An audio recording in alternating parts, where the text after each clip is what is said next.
Hey,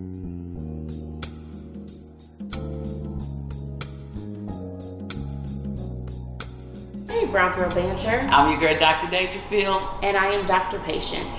And this is another episode for Mental Health Awareness Month. Our favorite month, as always. As always, we love this month. We loved April too, but we love this month as well. Yes, we can spread our love around to all the months that we need to. Oh, yes, because there are many awareness months. So today we have a guest. We brought him from behind the camera. Y'all didn't see this coming. See, yeah, because, we always say, hey, Riley, or Riley did this, or Riley did it. So we felt that it was time to introduce you all to Riley, but from a different perspective than being behind the camera. Yes. Do we want to allow Riley to introduce himself, or do you want to tell us a little bit about Riley? I think I want Riley to introduce himself because I know Riley from one perspective. So tell us a little bit about yourself, Riley.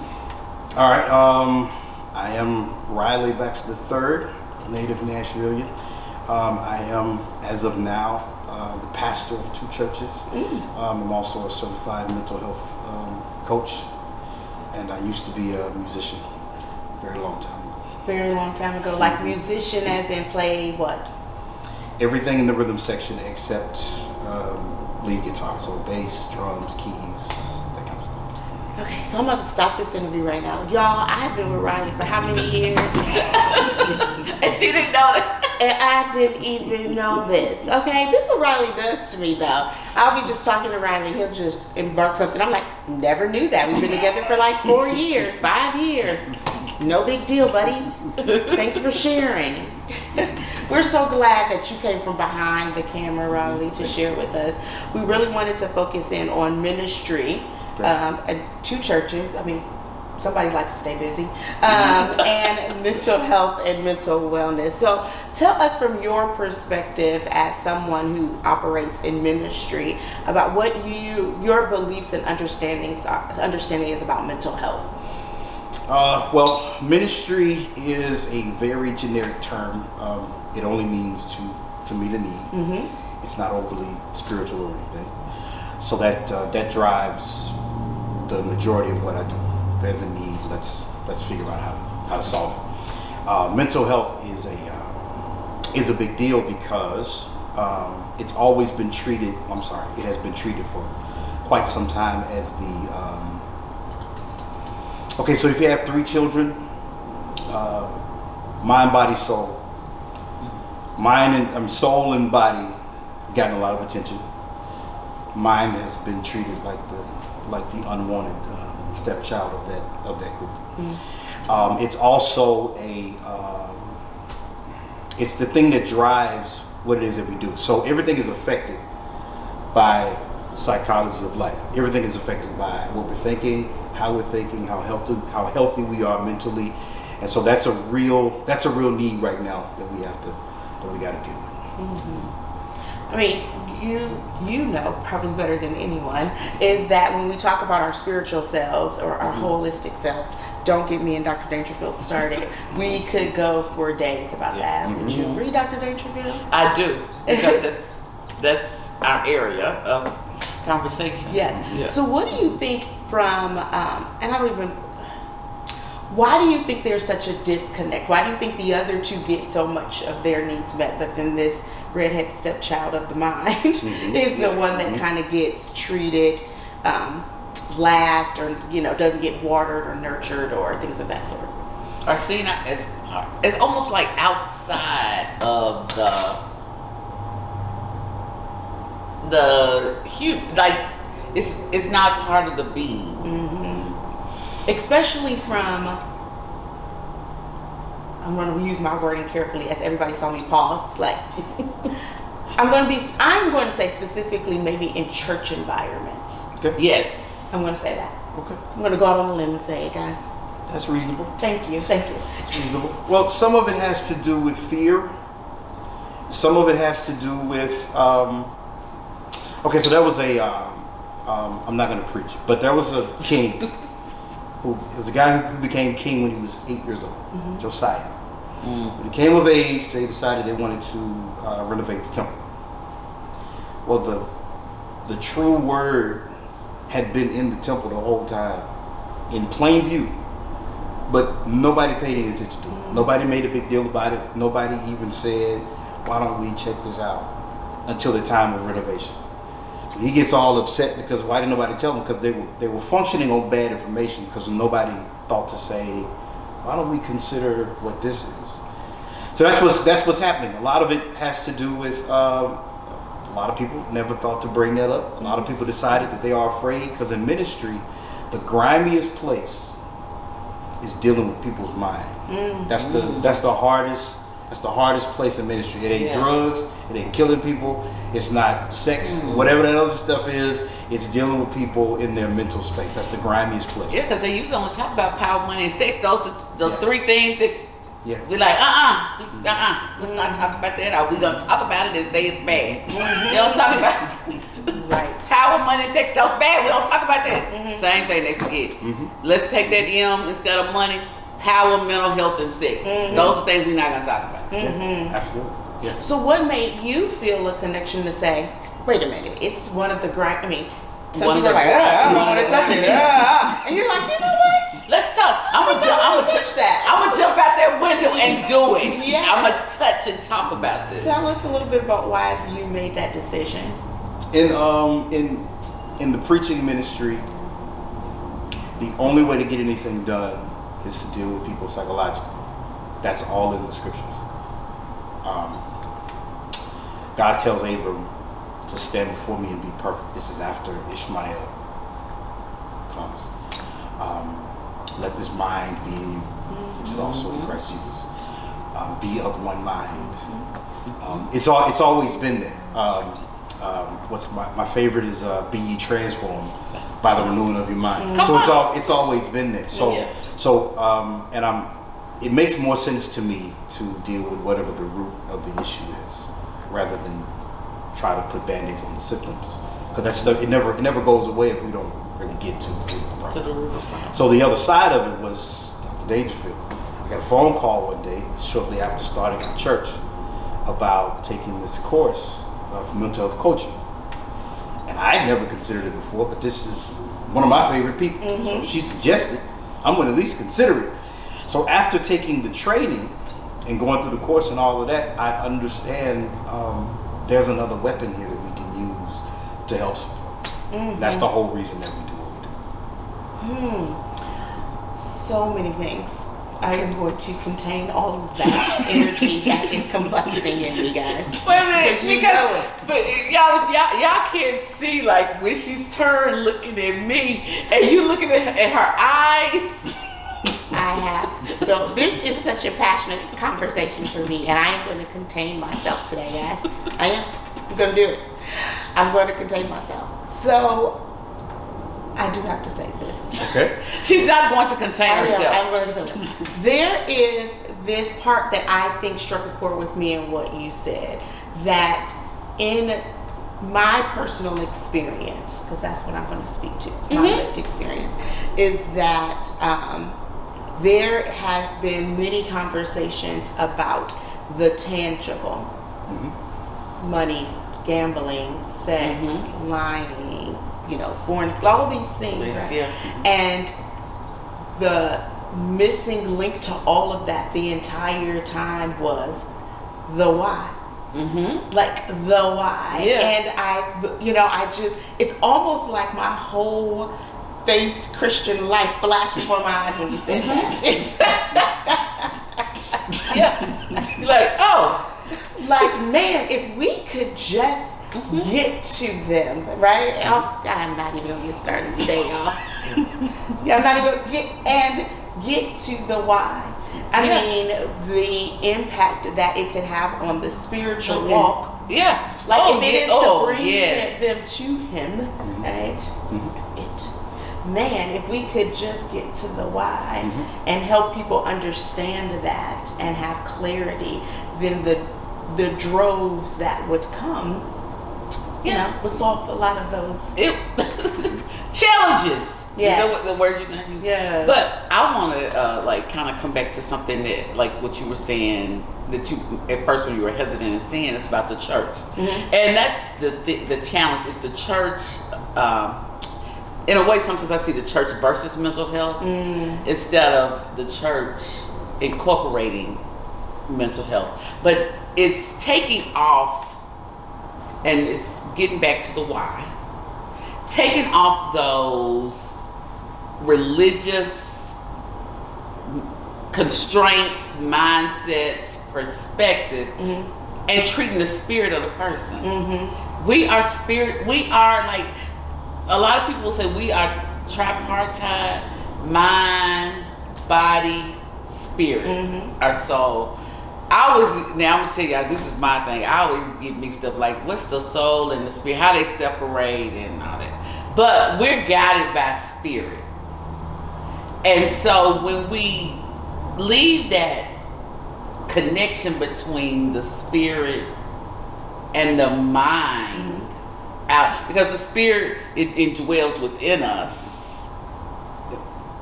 It's almost like saying, okay, I'm gonna deal with, either I'm not gonna deal with your mind, but your spirit and your body, they over here like, whoa, you done took away a significant part of me. My identity. Yeah, and my why, the why I'm doing these things has a lot to do with my spirit, man. Tug of war with my physical man. And then what I think are like my intellect, my emotions, what's going on with me. You can tell me like, oh, with your spirit, this is what you need to do. With your body, this is what you need to do. And your mind talking about, well, what am I supposed to do? Exactly. It's creating its own narratives. Or how do I deal with the emotional piece of me that's getting in the way of a driver for my why? Why am I in a toxic relationship? Because emotionally, I'm looking for something to fulfill a need. And it's like, and then you go, people attend services on a Sunday and they walk away still talking about, well, what am I supposed to do? It's very true. What am I supposed to do with, what am I supposed to do with, like you have that emotional high a lot of times when you're in the service, but then you come down and then it's like, well, what am I supposed to do with all that stuff that was brought up? Doing this, doing the message, doing that I was experiencing, or I'm still experiencing, and people are like, well, what am I supposed to do with that? But then we have this battle that partly for mental health, I'm like, we part of that fight too, because we're against the church against us, and it's like, but what about the people in the middle? And I think, and you tell us this, I'm assuming you saw all of this when you decided, after you took your little mental health certification course and you have been preaching and teaching, and then you still said, I accept the challenge. Was that scary for you? Not at all. Only because when it makes sense, it makes sense. And nothing gets solved if we don't go ahead and deal with what's really happening. Yeah, and a lot of people that I knew, a lot of the circles I was traveling in, it's like a wide open market because nobody wanted to deal with it. So as a matter of fact, people were sending me these people anyway because they didn't want to deal with it. I'll go send me. I'm here. Yeah, absolutely. I'm here. So what are some things that you found yourself doing within your community, and this could be your church community or whoever, to help meet the need of those who are dealing with mental health concerns or issues? Good question. So I work with people who are in recovery. I do a weekly session with them. It's all in the preaching ministry, it's all in the teaching ministry, so I do that every week. We do holistic care very, very well. Meaning, there's a bi-weekly feeding program. It is very difficult for anybody to hear feeding your soul when your stomach is growling, because it's loud. You can hear that.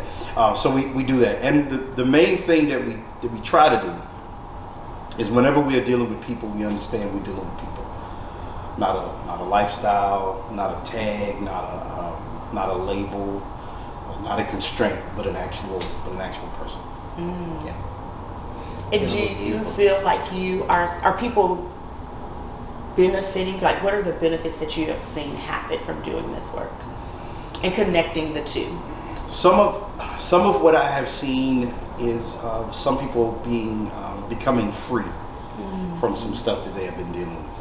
I've also seen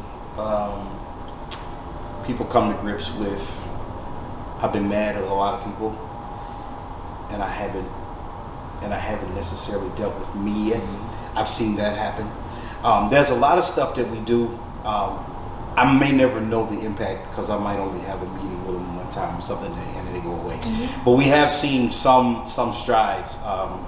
There have been times we have been told that finally someone has asked me what's going on with me. Not what I'm doing, not what I'm bad at, not the crimes I've committed, but finally somebody's asked me what's going on with me. So we've seen that kind of stuff. That's great. That's To great. hear somebody that hears them, sees them.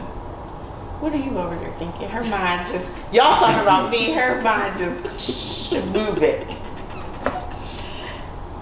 Another piece that something like is listening to you talk and about what we do in the community is the impact of mental health, mental wellness on the minister,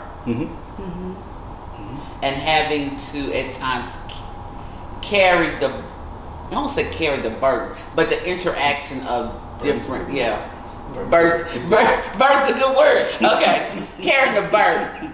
That's what. For you, how do you see that, how does that show up? So two things are non-negotiables for me. One, I have 3 fathers. I'm not sure why these guys adopted me, but I have 3 fathers, and they are the ones who I'm accountable to them.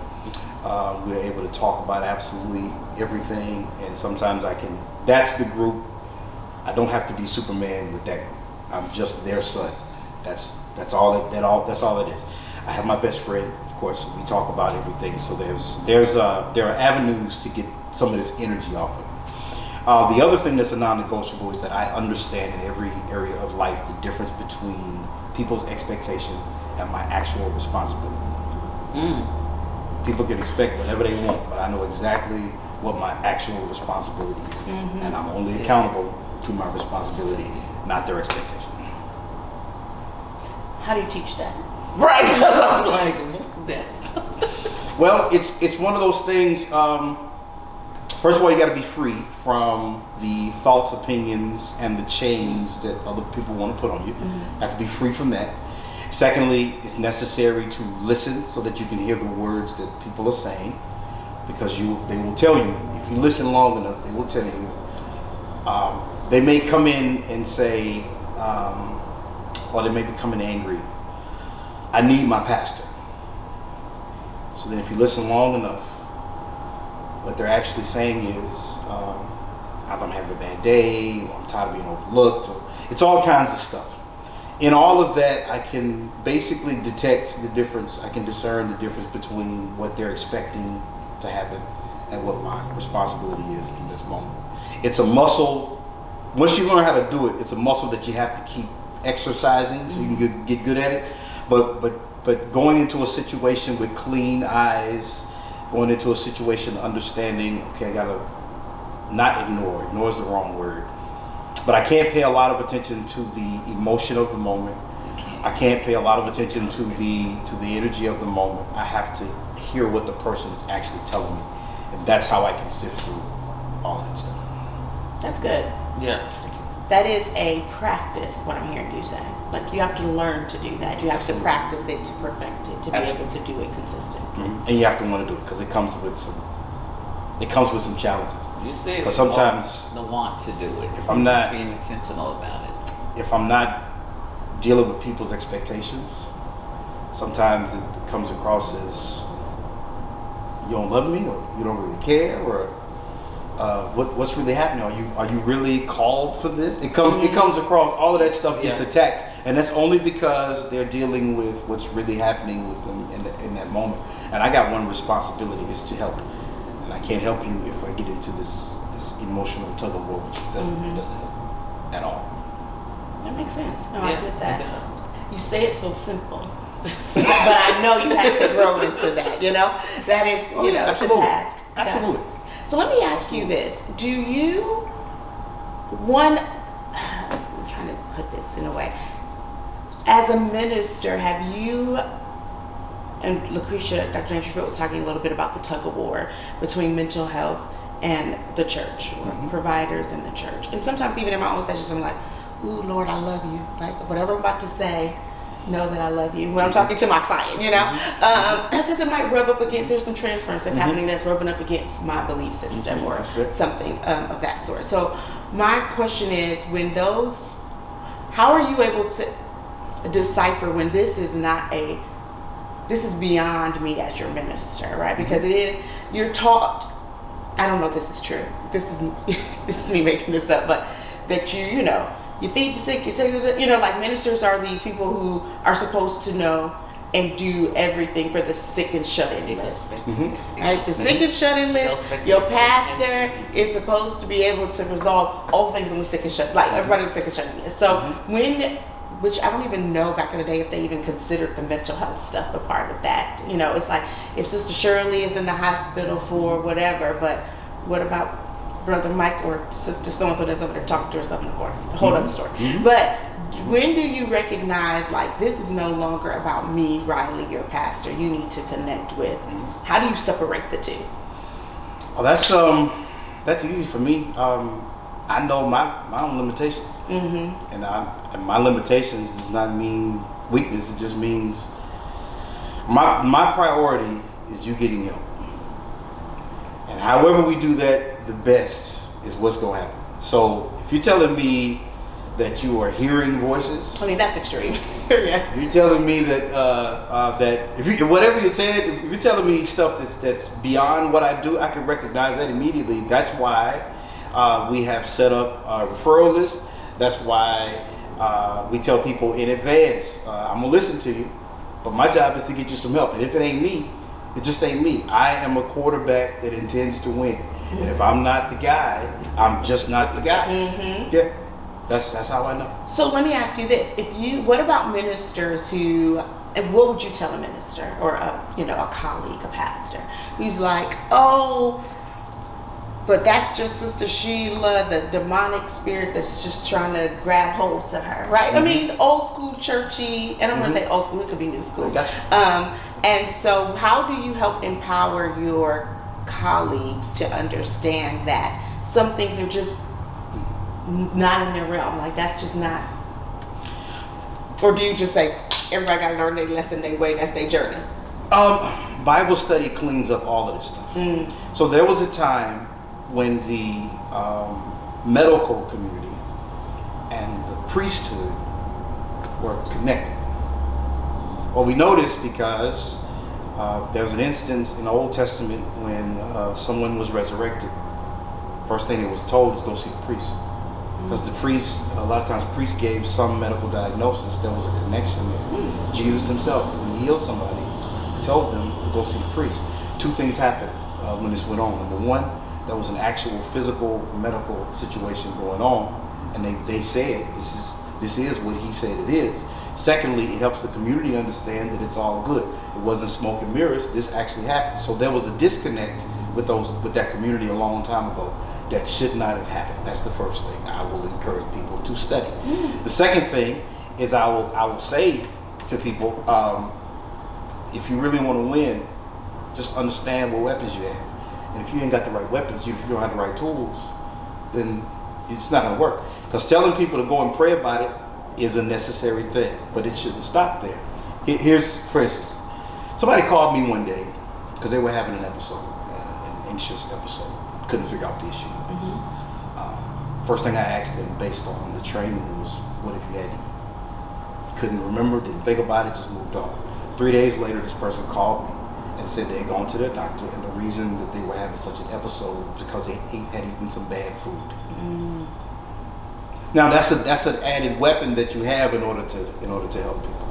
So all I encourage people is if you really want to help some folk, make sure you understand what you're doing. Make sure you understand what you got.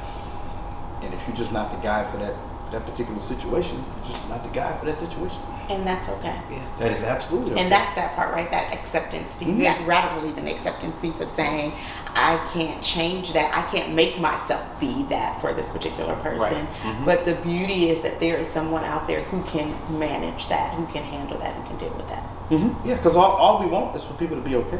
That should be the goal. That's all we want. Yeah. And what you said, it goes back to what you said a few minutes ago, is about knowing the difference between what the expectations are and what my responsibility is. And so knowing like this is expected of me and it's beyond my competency or my wheelhouse. But my responsibility is to get you help with somebody is in their wheelhouse. Absolutely. And making the connection. And so we talk about this all the time. It's like if we could collaborate and connect, it will change the game. Yes, absolutely. And it's getting better. It is getting better. I would give credit for that. And so I'm going to jump out here and just believe that mental health should be a part of the church. Like care, mental health care. Yes, mental health care. Okay. The Bible says, love God with all of your heart, mind. So if he didn't leave it out, I don't know why we are. I feel like, where's a mic? right. I wish I had That's one. the end. I wish I had a mic. That was so good. Wrapped it up. Summed it up. Riley, please let everyone know how they can find you on social media or website, whatever. So some things will be adjusted soon, but for now, you can reach us on TikTok and Instagram at Living Water Temp, Living Water TEMP. You can also reach me via I'll give you my YouTube channel, The Baxter Report. That's where a lot of this kind of stuff is. That's amazing. And if you on LinkedIn. Oh yeah, LinkedIn, yeah, R2802, I think is what it is. No, Riley Baxter the third. Or you can find me that way as well. That's how I found it. Okay. I typed his name in. It said Riley Baxter 123. Like.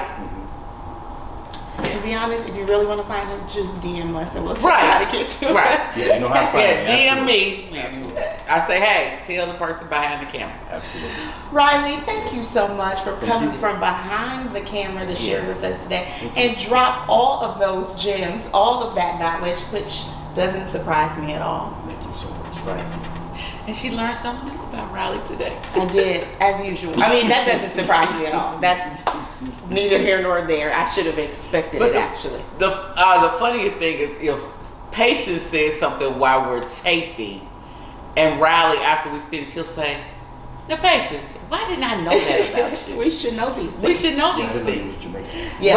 Right. Give me this Jamaican things. Yes, everyone. My father was Jamaican. Kingston, baby. I think that was the funniest. He was like, did we not know this?